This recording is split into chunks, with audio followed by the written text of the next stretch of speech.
Okay, hello everyone. My name is Mary. I am one of the youth reps, and I'm here with the wonderful Paul Cookson, who is a poet, author, and performer, originally from Lancashire and now based in Nottingham. Hello, Paul. How is lockdown treating you? Well, it's been very strange because, as you alluded to, I'm a poet, writer, and performer. I spend most of my days in schools. So pre-lockdown, I was spending 4 or 5 days a week in visiting schools all over the country, and obviously since then I've not visited anywhere. So lockdown has been Very strange. What I have done, I've done a lot of writing, a lot of collaborating with other people, some artists and illustrators and songwriters, but I've also written a poem every day. It started, Wow. I wrote a poem the first night that there was a clap for the carers. And I noticed that Chris Riddell, who used to be the Children's Laureate, is a fantastic illustrator. I noticed on Instagram and Facebook and whatever, he was doing a cartoon a day to reflect the situation. And I thought, well, you know, I've nothing else to do. I'll write a poem a day. So I've written more than a poem a day. I'm at poem 118 now. And, wow. So that is a lot. It started off as something to keep me interested, and then I posted on Facebook, on my page, and Twitter and Instagram, and I remember to print them off and photograph them. And it's got a great response, really. So it's responding to things that have been happening here, but also you respond to things that happen on the news. You know, so it's, you know, if Boris says, "We'll build," I wrote Uncle Boz the Builder to the tune, which you can obviously guess. You know, so yeah. Yes, he can, or no, he can't, as the case may be. But and what's happened with that? I've actually got a publisher in Manchester who's going to publish the first 100 or so poems. So wow. Of these times. So lockdown's been very strange in the sense I've not been working, although I have been writing. Which yeah, definitely. Yeah. I think 118 poems sounds like an awfully big achievement. So props to you. They might all be rubbish poems, but I've done 100. I'm sure they won't be. I'm sure they won't be. And just for anyone who might not have seen you at 3 Generate, could you just give us a little insight into like the type of poetry you write and the type of work you do? I know you mentioned you work in schools. Yeah, well, it's interesting because I would say what was representative of what I would do would be performance poetry in schools. So, you know, getting kids involved in participation and laughter and fun. Obviously, that's a difference. I've had a different response writing-wise to the situation because it's interesting actually. When I started typing up, I started writing in a notebook because that was quite good handwritten. And then as I sort of, I ought to put them all together, and that 40 points of the typing up, I realised I was getting more and more cynical and more angry as the situation changed and became, you know, sort of more frustrating really. So I can't remember what the question was now. Actually, just what sort of poetry you write. So the stuff I do on a day-to-day basis is much more fun and just, you know, comedic, for want of a better term. Yeah. Some of this has been funny, some of it has been serious. So there's always been two strands to my work in terms of performance. You can perform to adults by themselves, different dynamic to performing to children by themselves, or children with adults in schools or with family situations, you know. Yeah. So, I always liken the children's stuff is the quote I like to use. It's like pantomime but with better rhymes. I like that. It's a good description. And if you cast your mind way back, can you remember your first poem or one of the first poems you ever wrote? I can remember the first poem I ever liked. Okay, we'll take that. That sounds good. About, I don't know, 8 or 9 years old, and we had this little library. I say a library. It was like 4 or 5 boxes that folded out, or suitcase that folded out at the end of a school day on a Monday at my primary school. And I got a book, and it had a poem called "Daddy Fell into the Pond," written by Alfred Noyes. Now, Alfred Noyes is famous for writing the poem "The Highwayman," which most kids will have done at school. The Highwayman can write it. It's a long narrative poem, great rhythm. But he wrote a called "Daddy Fell into the Pond," and I remember liking that. Obviously, the cartoon element that Dad fell into the pond. And always in my mind, because I remember the picture. I don't know if it was done by Blake, but it had a scratchy, sort of casual feel about it. And the picture had a tree, a ladder, a cat sat on the branch, and Dad in the pond. And you know, I remembered the picture and thought, oh, I must have forgotten some verses about Dad trying to catch the cat. I Mhm. found the poem again when I started doing the kids' books, actually, and I've used it several times in anthologies I've edited. And there's no reference to the cat in the poem. So that's just something the illustrator's done. And the other thing was there was a line that said, and everyone laughed. The old duck quacked as if it were daft, and everyone laughed. And it said the gardener suddenly slapped his knee and doubled up, shaking silently. I thought, hang on, in our house, my dad was a gardener. He just thought, it must be a very rich house if you've got a gardener. So, but yeah, that was the first poem I remember liking as a child, and I think there's a cartoon element of it. I can't remember the first poem I ever wrote. I've always been writing, even from primary school days and secondary school. So sometimes it'd be sort of writing songs or potential lyrics. And then when I was a teenager, I got into people like Roger McGough, one of the Liverpool poets, and John Cooper. I would say Roger McGough was the first poet who made me want to write poems because his poems were fun and accessible. And John Cooper Clarke was the first poet I saw perform. So he was the first poet who wanted to perform poems. And then there's been lots of other people since. I've been to festivals like Greenbelt and seen Stuart Henderson and Steve Turner.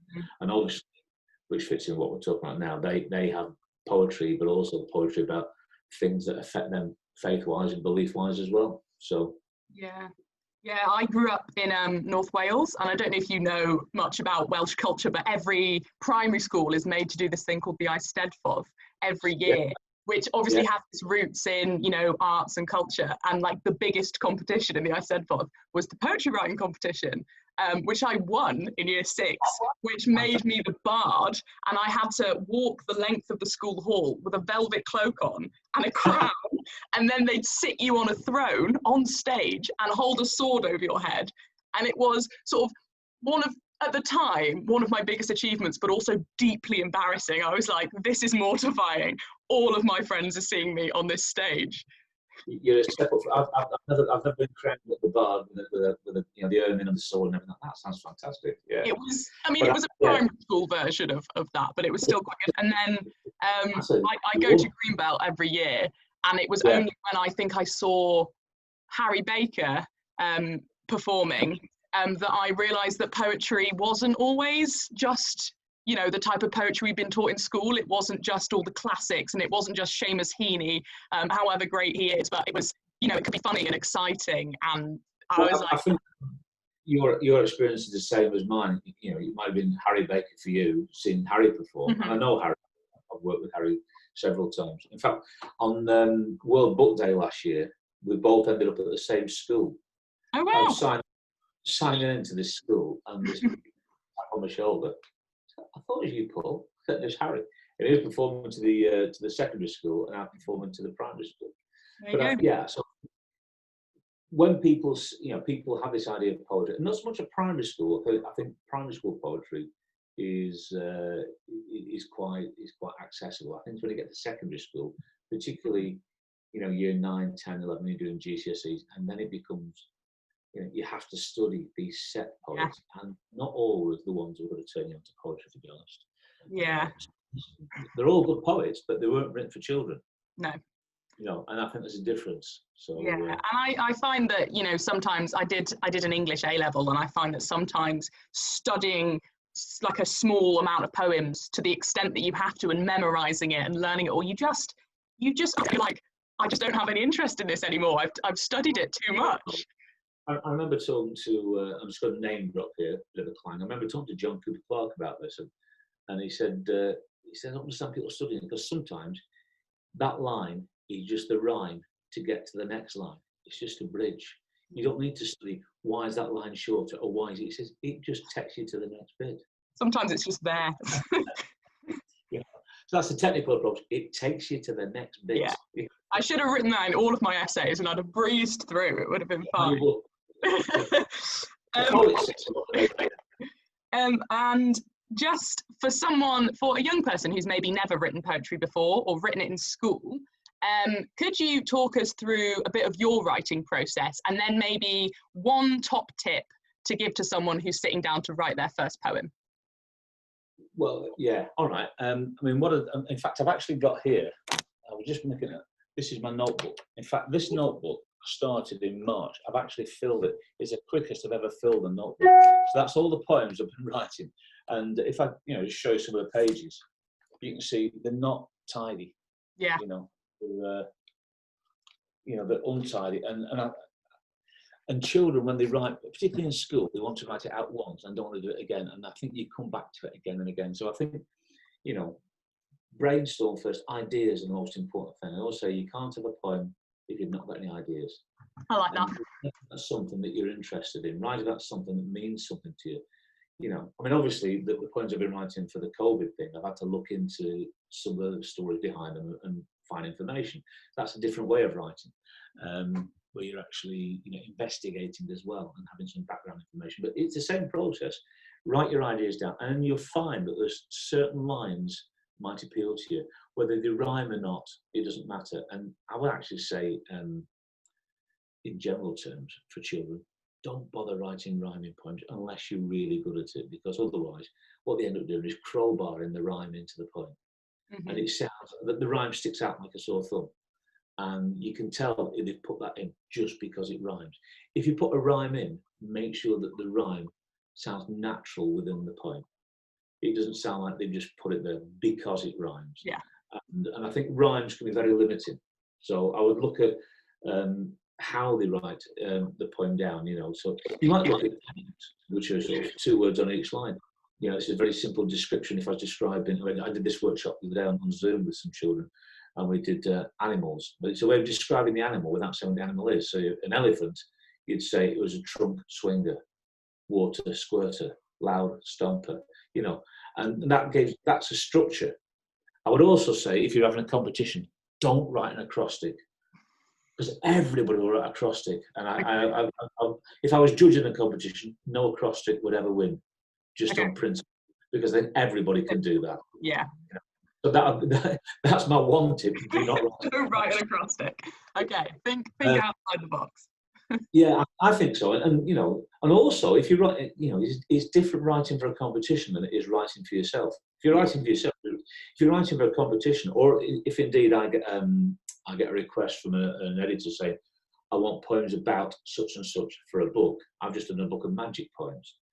And if I got a letter, I'd be thinking, right, well, everybody's going to write about a witch or a wizard or a spell.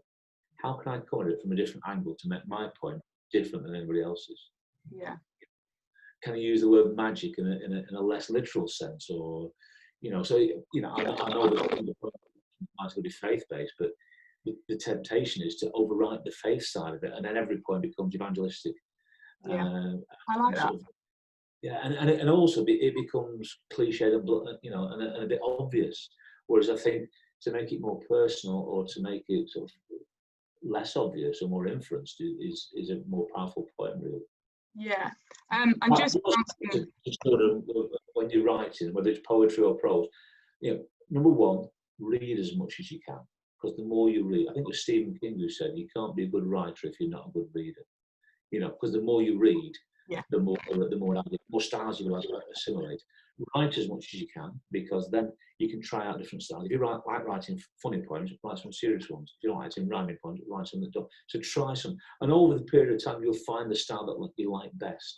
So read as much as you can, write as much as you can, but always, and this is probably one of the most important things for me, read your poems out loud. Because I do think when you say your poems out loud, you'll feel whether it sounds right or not. Yeah. It might look like it rhymes on the page or flows on the page. As soon as you say that line was too long, didn't feel right. And I think it's how it feels, really, to be honest. Yeah.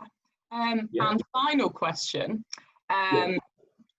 Does your faith influence your writing or your art? And if so, how? Big question to end the interview with.